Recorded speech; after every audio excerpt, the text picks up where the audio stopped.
Hello friends, welcome back to our channel. இன்றைக்கி கத்திரிக்காய் சுட்டு கரைக்கலாங்க. ஃபஸ்ட்டு கத்திரிக்காயில் லைட்டாக எண்ணெய் தடவி இது மாதிரி கிரில் பேனில் கத்திரிக்காயை திருப்பி திருப்பி வச்சு நல்லா சுட்டுக்கணும். பெரிய கத்திரிக்காயாக இருந்தால் ஈஸியாக இருக்கும் தோல் உரிக்க. எண்ணெய் தடவி தோல் உரிக்கும் போது இதுலேயும் தோல் பிரிஞ்சு வந்துடும். சுற்றியும் நல்லா கருப்பானதுக்கப்புறம் எடுத்து ஆற வச்சிடலாம். ஆறினதுக்கப்புறம் கத்திரிக்காயோட காம்பும் தோலும் எடுத்துட்டு மசிச்சுக்கலாங்க. கொஞ்சம் சின்ன வெங்காயம், பெரிய வெங்காயம் கட் பண்ணி எடுத்திருக்கேன். 4 வரமிளகாய், 2 தக்காளி. கத்திரிக்காய் இது மாதிரி பிரித்து உள்ளே ஏதோ இருக்கான்னு செக் பண்ணிவிட்டு நல்லா மசிச்சு வச்சுக்கிறேன். புளி கொஞ்சம் ஊற வச்சுருக்கேங்க.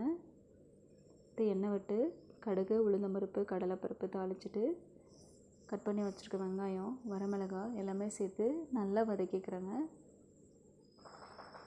அதுக்கப்புறம் தக்காளியும் சேர்த்து நல்லா சுருளை வதக்கிட்டு கொஞ்சம் உப்பு சேர்த்துக்கிறேன்.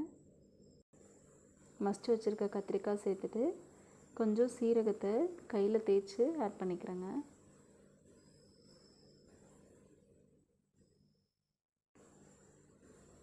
லைட்டாக வதங்கினதுக்கப்புறம் புளி தண்ணி ஆட் பண்ணிக்கிறேன். புளி தண்ணி ஆட் பண்ணதுக்கப்புறம் ரொம்ப கொதிக்க தேவையில்லை.